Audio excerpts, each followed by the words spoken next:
Hello students, I am Kalpana Mishra and welcome back to my YouTube channel. Students आज हमने start करना है class 10 science chapter number 8 reproduction, how do organism reproduce.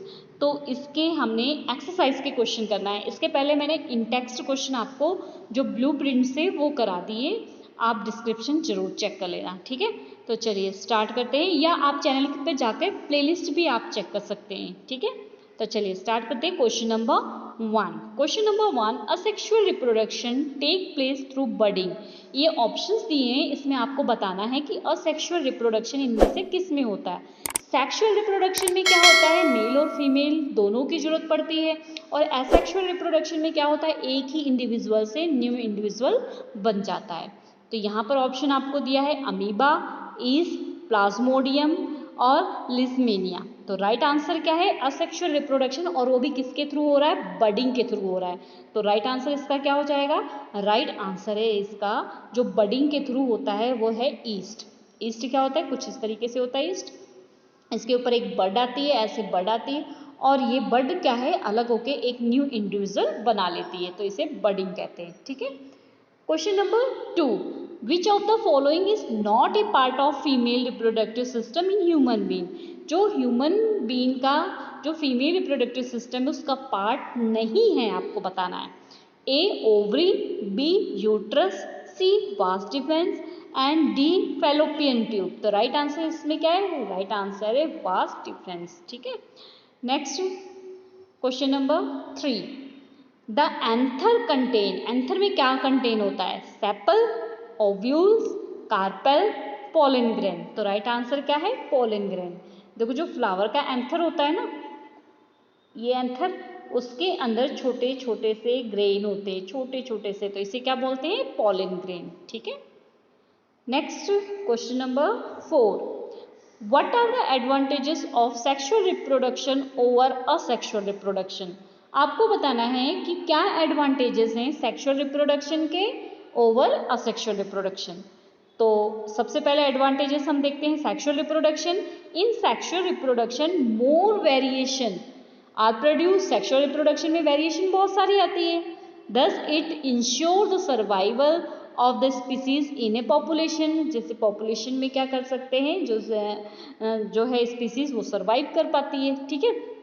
The new form individual has the characteristic of the both the parents.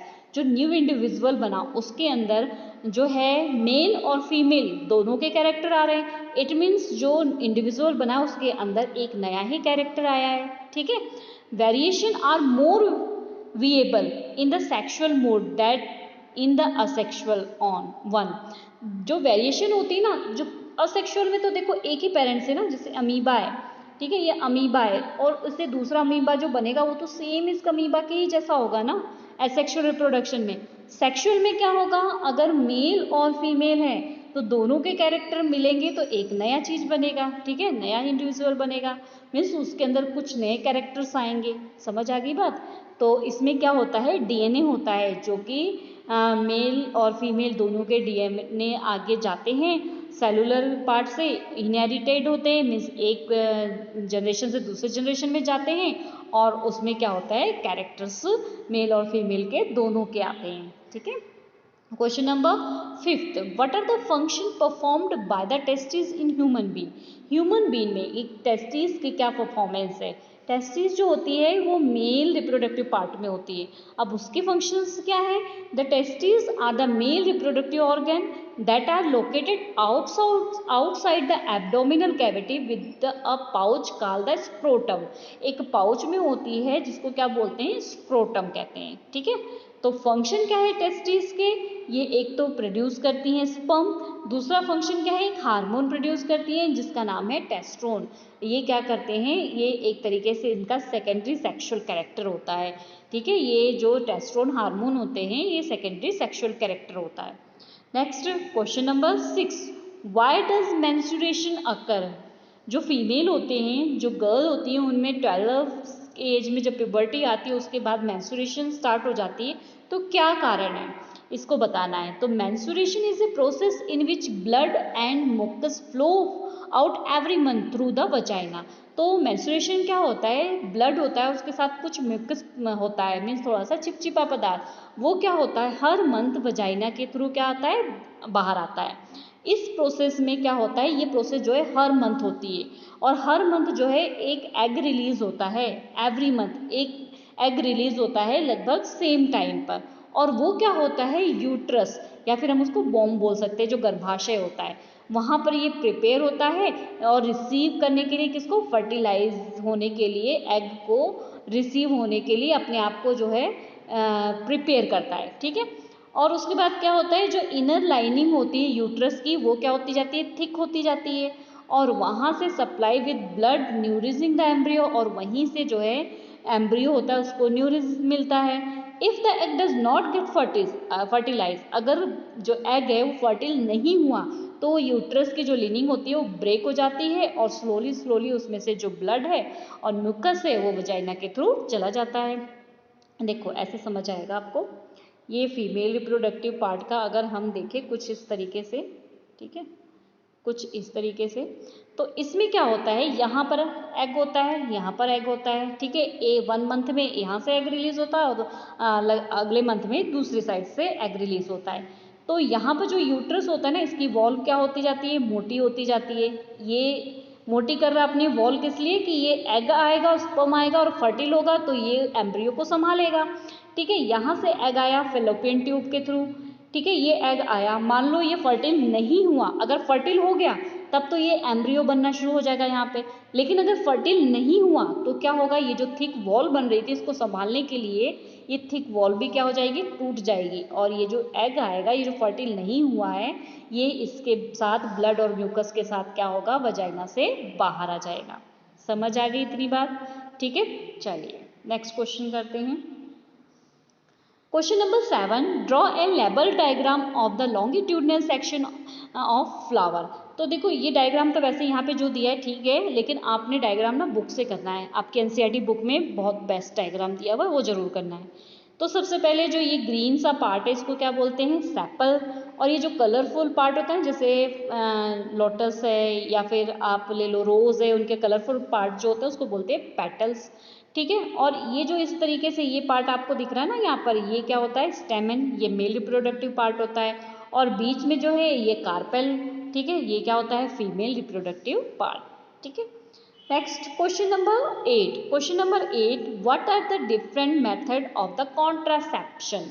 Contraception के अलग अलग method बताने हैं आपने। कॉन्ट्रासेप्शन मीन्स जो प्रेगनेंसी होती है ना उसको रोकने की तरीके, ठीक है।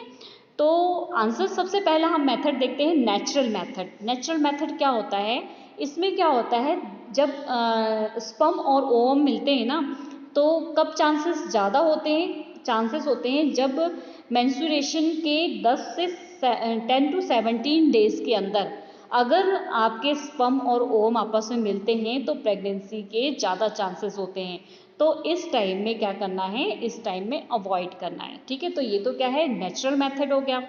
अगले मेथड पे जाते हैं, बैरियर मेथड। बैरियर मेथड क्या होता है, इस मेथड में जो फर्टिलाइजेशन होता है जो ओवम का और स्पर्म का, इसको प्रिवेंट करते हैं बैरियर के थ्रू। बैरियर में क्या होता है, दो तरीके होते हैं। एक बैरियर क्या अवेलेबल होता है, बैरियर जो है मेल का भी लिए भी होता है और फीमेल के लिए भी होता है, ठीक है, जिसको क्या बोलते हैं, कॉन्डोम बोलते हैं। ये बैरियर क्या होता है, थिन रबड़ सी होती है जिसका यूज़ करते हैं पेनिस के ऊपर कवर करके, और फीमेल में भी ये मेल में पेनिस के ऊपर कवर करके यूज़ करते हैं और फीमेल में वजाइना के ऊपर। तो ये बैरियर मेथड। अगला मेथड है ऑरल कॉन्ट्रासेप्टिव। ऑरल कॉन्ट्रासेप्टिव में ऑरल से मीन्स मुंह से, माउथ के थ्रू। तो मुंह के थ्रू क्या करते हैं, इस मेथड में टैबलेट लिया जाता है, ड्रग्स लिया जाता है, मीन्स जो मेडिसिन ली जाती है ऑरल मुंह के थ्रू। तो इसमें क्या होते हैं, कुछ डोज हार्मोन्स के होते हैं जो कि प्रिवेंट करते हैं एग को रिलीज होने से। एग रिलीज नहीं होगा तो फर्टिलाइजेशन नहीं होगा, ठीक है। नेक्स्ट अगला मेथड है आपका implants and surgical method. Implants और सर्जिकल मेथड में क्या होता है, contraceptive device such as the loop और कॉपर टी होता है। ये इसको प्लेस्ड कहाँ कर दिया जाता है, यूट्रस में प्लेस्ड कर दिया जाता है, जो कि प्रेगनेंसी से बचाता है। और सर्जिकल मेथड में क्या होता है कि ये जो गेमेट जहाँ से ट्रांसफर होते हैं, चाहे मेल गेमेट हो चाहे फीमेल गेमेट ट्रांसफर हो, तो उसको क्या कर देते हैं, ब्लॉक कर देते हैं। ठीक है, तो इसमें क्या होता है, ब्लॉकिंग के लिए मेल में वास डिफेंस जहाँ से स्पर्म आना होता है उसको ब्लॉक कर देते हैं। इसी तरीके से फीमेल में फेलोपियन ट्यूब को ब्लॉक कर देते हैं जहाँ से एग रिलीज होना है। तो जब ये आपस में मिलेंगे नहीं तो प्रेगनेंसी नहीं होगी। ठीक है, समझ आ गया question. Next question number 9, how are the modes of the reproduction different in the unicellular and multicellular organism. अब रिप्रोडक्शन के जो यूनिसेलुलर में अलग मेथड है और मल्टीसेलुलर में अलग मेथड है। यूनिसेलुलर में ऐसे जीव जंतु जो हमें हमारी आंखों से लगभग दिखाई नहीं देते। मल्टीसेलुलर में जैसे हम, डॉग, कैट, ठीक है, ये सारे, माउस, ये सब। ठीक है, तो इन यूनिसेलुलर ऑर्गेनिज्म में क्या होता है, इनमें रिप्रोडक्शन क्या होता है, सेल के डिवीजन से ही हो जाता है। सेल डिवाइड होता है, रिप्रोडक्शन हो गया। ठीक है, रिप्रोडक्शन यूनिसेलुलर ऑर्गेनिज्म में किस किस के थ्रू होता है, फीजन, बडिंग, जो कि हमने पढ़ा हुआ है चैप्टर में भी और कुछ क्वेश्चंस में भी डिस्कस किया हुआ है। लेकिन अगर मल्टीसेलुलर ऑर्गेनिज्म की बात करें तो इनके पास क्या होता है, स्पेशल रिप्रोडक्टिव ऑर्गन प्रेजेंट होता है और therefore they can reproduce by the complex reproductive method. और इनमें क्या होता है, रिप्रोडक्टिव मेथड जो होता है कॉम्प्लेक्स होता है, जैसे वेजिटेटिव प्रोपोगेशन, स्पोर फॉर्मेशन, और भी मल्टी सेलुलर जो ऑर्गेनिज्म होते हैं जैसे कि ह्यूमन बीइंग और प्लांट्स, इनमें सब में क्या होता है, सेक्सुअल रिप्रोडक्शन होता है। वेजिटेटिव प्रोपोगेशन क्या होता है, जैसे कि आपका ने रोज का देखा होगा, रोज के स्टेम को कट करके लगा दो, उससे नया प्लांट उग जाता है, तो वेजिटेटिव प्रोपोगेशन होता है। मीन्स प्लांट के ही किसी हिस्से से नया प्लांट को ग्रो करना। स्पोर फॉर्मेशन मैंने आपको बताया ही था कि ऐसे स्पोर्स होते हैं बहुत सारे और वो गिरते हैं और वो क्या होता है, न्यू इंडिविजुअल बन जाता है। ठीक है, और मल्टीसेलुलर में जैसे कि ह्यूमन बीन हो गया, प्लांट्स और भी कई होते हैं, जैसे कि फ्लावर में हमने देखा जो पोलन ग्रेन होते हैं, फीमेल पार्ट के बाद आता है, वो भी सेक्सुअल रिप्रोडक्शन होता है। ठीक है, तो इस तरीके से जो है अलग होता है। आपने देखा ना यूनिसेलुलर और मल्टीसेलुलर में कैसे अलग अलग मोड्स होते हैं रिप्रोडक्शन के। आई होप ये चीज़ आपको अच्छे से समझ आ रही होगी। चैप्टर जरूर समझना बेटा, अगर चैप्टर समझा है ना तो वैसे तो मैंने कोशिश की है कि आपको क्वेश्चंस भी समझ आ जाए। ठीक है, next question number 10, how does the reproduction help in providing the stability to population of species. कैसे रिप्रोडक्शन हेल्प करता है पॉपुलेशन जो स्पीसीज होती है उसको स्टेबल करने में। तो living organism reproduce for the continuation of a particular species is helping to provide a stability to the population of the species by the producing a new individual that the resemble the parents. This is the reason why cat give birth to only cat and dog give birth to only dog. Therefore the reproduction provides stability to population of dog and cats for any other species. तो हमने यहाँ क्या देखा कि कैसे stability होती है species की, जैसे कि डॉग के बेबी डॉग, कैट के बेबी कैट, ह्यूमन बीइंग के बेबी ह्यूमन बीइंग। तो इसके लिए क्या होता है, यही जो रिप्रोडक्शन हो रहा है ना, जो स्पीसीज में अलग अलग रिप्रोडक्शन होता है, मीन्स डॉग डॉग के साथ ही रिप्रोडक्शन कर सकता है, कैट कैट के साथ रिप्रोडक्शन कर सकता है। तो उसमें क्या होगा, इससे क्या होता है, जो पॉपुलेशन की स्पीसीज है वो क्या होती है, बनी रहती है, स्टेबल रहती है। कैट के बेबी कैट, डॉग के बेबी डॉग, ह्यूमन बीइंग के बेबी ह्यूमन बीइंग। तो इस तरीके से स्पीसीज जो है वो स्टेबल है। ठीक है, मीन्स जो नए जीव जंतु है वो सारे स्टेबल है। Next question number 11, what could be the reason for the adopting contraceptive method. क्या रीजन है, हो सकते हैं कॉन्ट्रासेप्टिव मेथड के। तो contraceptive method are the mainly adopted because the following reason. क्यों हम कॉन्ट्रासेप्टिव मेथड लेते हैं, क्यों यूज करते हैं, मीन्स गर्भ निरोधक चीजें क्यों यूज करते हैं। ठीक है, तो first to prevent the unwanted pregnancy, अगर प्रेगनेंसी नहीं चाहिए इसके लिए, इससे बचने के लिए। टू कंट्रोल पॉपुलेशन राइज और बर्थ रेट जो बढ़ रही है, पॉपुलेशन बढ़ रही है, उसको कंट्रोल करने के लिए कॉन्ट्रासेप्टिव मेथड यूज करते हैं। To prevent the transfer of sexual transmission disease, जो सेक्सुअल ट्रांसमिशन डिजीज होती है ना, जो सेक्स के थ्रू बीमारियां फैलती है, उसको रोकने के लिए भी इसका यूज किया जाता है। ओके स्टूडेंट्स, ये हो गए हमारे इस चैप्टर के एक्सरसाइज के क्वेश्चन।